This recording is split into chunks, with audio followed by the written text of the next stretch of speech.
बहुत ही सुंदर सानंदमय पल हम सब इस परम पवित्र शारदीय नवरात्र में पराम्बा जगज्जननी माँ अंबिका के पावन पवित्र उस परम पवित्र स्वरूप का चिंतन मनन करने का सुअवसर श्री क्षेत्र जगन्नाथपुरी धाम में माँ विमला देवी के पावन इस क्षेत्र में जगन्नाथ भगवान के पावन क्षेत्र में हम सबको प्राप्त हुआ है।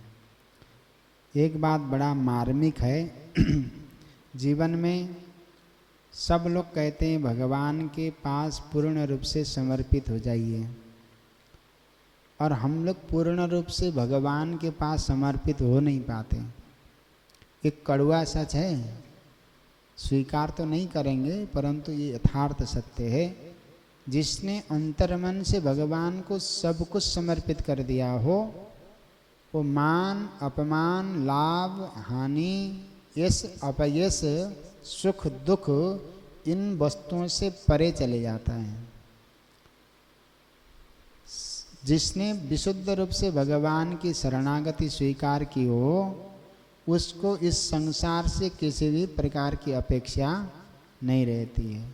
यदि वो संसार से किसी भी प्रकार की अपेक्षा रखता है तो आप समझ लीजिए कि आपको भगवान के प्रति पूर्ण निष्ठा के साथ भक्ति का अभाव है। और जिसको भगवान के प्रति पूर्ण निष्ठा के साथ भक्ति हो गई, वो विशुद्ध रूप से भगवान के आश्रित रहकर भगवद आश्रित रहता है।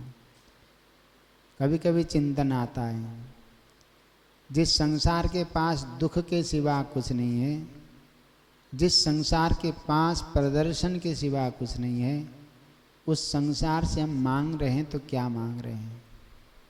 और जिस परमात्मा के पास केवल आनंद सिंधु हैं, ऐसे परमात्मा के सन्निकट न जाकर जगत के सन्निकट क्यों जाते हैं। हमारा भजन करना, जप करना, साधना करना, उपासना करना, कीर्तन करना, ये तो भगवान के सन्निकट जाने के लिए है। संसार तो आज है, कल नहीं है। तो विशुद्ध रूप से भगवान का होना चाहिए। उसमें कष्ट हैं, अनेक प्रकार की विपत्ति हैं, न चाहते हुए भी विपत्ति आती हैं, और ये परीक्षा की घड़ी होती है विपत्तियाँ। और जो विशुद्ध रूप से भगवान का हो गया, उसके बाद सब लोग जो है उस भगवत आश्रित जीव के उस परम पवित्र भाव का अनुशीलन करते हैं। आज तक केवल शास्त्रों में लिखा है कि आप लोग भगवान को पूर्ण रूप से समर्पित हो जाओ तो भगवान आपके योग और क्षेम को वहन करेंगे, परंतु पूर्ण रूप से कोई होना ही नहीं चाहता। जो बोलते हैं उनके भी जीवन में पूर्ण रूप से योगक्षेम वहन भगवान के प्रति निष्ठा का अभाव देखा जाता है। तो वास्तव में ऐसा नहीं होना चाहिए। भगवान की भक्ति तो समर्पित है। हम लोग प्रदर्शन न करें, भक्ति का समर्पण करें। अब मैं ज़्यादा तो कुछ कहूँगा नहीं, क्योंकि ये जीवन है, ये भगवान को समर्पित है। और भगवान को समर्पित जीवन में देखो, दुख से भी आंसू आते हैं और हर्ष से भी आंसू आते हैं। और आपके नेत्रों में प्रेम पुलकित होकर प्रेमाश्रु बरसने लगे, भगवान की कृपा की अनुभूति होने लगे, तो आप समझ लेना कि भगवान आपके हर पल आपकी रक्षा कर रहे हैं, और भगवान ही आपके साधना के साध्य हैं। और वास्तव में भगवान को साधना ही साधना है। जगत तो सधा हुआ है। आज हमको एक पूछ रहे थे, महाराज आपके इस यात्रा में आपकी अनुभूति बताइए, आपको क्या क्या प्राप्त हुआ। तो मैंने कहा, अच्छे वकील हैं पंजाब हरियाणा हाई कोर्ट के पंचकुला से, हमारे विनीत शर्मा जी। तो हमसे बोले कि महाराज जी आपको क्या प्राप्त हुआ। मैंने कहा कि भगवान ने तो सब कुछ पहले दिया हुआ, यहाँ प्राप्त करना क्या है। जो प्राप्त है उसको सुरक्षित कर लें, इसलिए तो तपस्या है। इतना सुंदर मनुष्य जीवन मिला और भगवत प्राप्ति के मार्ग का साधन मिला, इस साधन से उस वास्तविक स्वरूप का बोध हो जाए, उसकी सावधानी करना है। नेत्र से, वाणी से, चित्त से, सब प्रकार से सावधान हो जाओ। भगवान वही सावधान होने नहीं देते, भटकाते हैं। चाहते नहीं भगवान कि कोई मेरा भक्त बने, क्योंकि भगवान को भी किसका किसका दास होना है। तो भगवान नहीं चाहते कि आप विशुद्ध रूप से भगवान की भक्ति करो। कष्ट देते हैं, वेदना देते हैं। जिस दिन पूरा दुनिया संसार आपको तिरस्कार करने लगे, आप समझ लेना कि भगवान आपसे प्रेम करने के लिए आतुर हैं। जिस दिन सारी दुनिया आपको नाना प्रकार से तिरस्कृत करने लग जाए, समझ लेना कि आप बिल्कुल करीब हैं भगवान के। और पूरी दुनिया तिरस्कार करे तो भी आपके चित्त में प्रसन्नता है और आप विशुद्ध रूप से भगवान के ही श्रद्धा से परिपूर्ण भाव में हैं, तो समझ लेना कि आपकी भक्ति सही मार्ग पर चल रही है। थोड़े सी विपत्ति आने के बाद डगमगाने वाली भक्ति भगवान स्वीकार नहीं करते हैं। विपत्तियां तो संसार में जब तक चलोगे तब तक आएंगी, जब तक अंतिम श्वास है तब तक विपत्तियां आएंगी। इन विपत्तियों से डरना क्या है। एक प्रश्न और किया था उन्होंने कि महाराज यात्रा में आपको बहुत कठिन देखते हैं हम।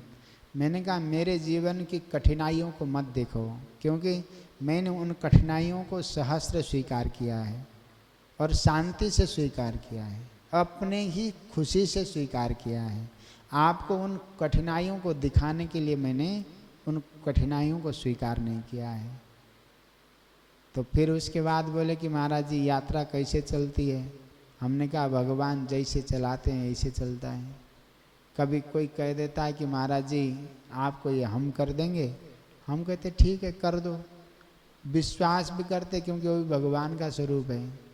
फिर उसके बाद वो मुकर जाता है या वो बात नहीं करता, तो हम सोचते ये भी भगवान का स्वरूप है। हमने कहा हमारी वृत्ति तो आकाश वृत्ति है और आज तक भगवान ने इस आकाश वृत्ति में सहज भाव दिया है।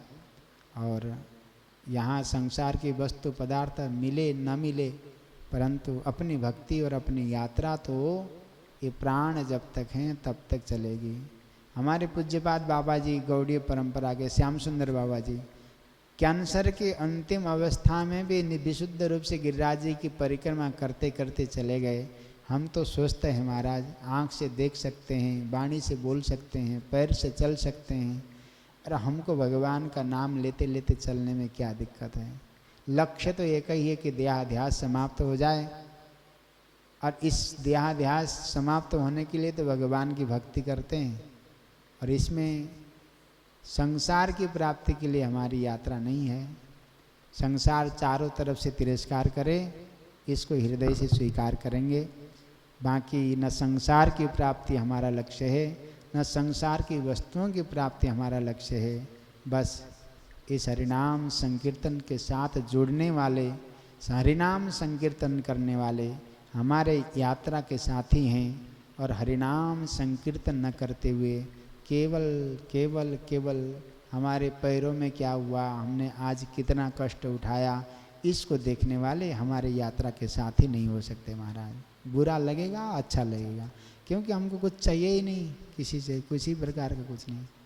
अरे जब तक है तब तक चलाएंगे, नहीं तो किसी तरह से श्वास चले पत्ते खा सकते हैं, किसी तरह पेड़ में बैठ सकते हैं। नदियों में जल भरा हुआ है, पेड़ों में पत्ते लगे हुए हैं, जब तक श्वास है उसको चलाने के लिए भगवान ने बहुत अच्छा मार्ग प्रशस्त कर दिया है। संसार से किसी वस्तु की अपेक्षा रखकर अगर यात्रा करेंगे तो मरण के समान होगा। कभी कभी आता है ऐसी बातें कि पीड़ा में लगती हैं, अब तो मन बना लिया है कुछ भी हो जाए आनंद से चलेंगे। और मान विमला को नवरात्रि तक इस सप्तशती के दिव्य पाठ को समर्पित करेंगे। आगे हमको ऐसे ही वृत्ति भगवान से भीख में मांगेंगे और इस संध्याकालीन आरती बंदन को भगवान के श्री चरणों में समर्पित करते हैं। बोलिए सच्चिदानंद भगवान की। हरे राम राम राम हरे हरे, हरे कृष्ण कृष्ण कृष्ण हरे हरे, हरे राम राम राम हरे हरे, हरे कृष्ण कृष्ण कृष्ण हरे हरे।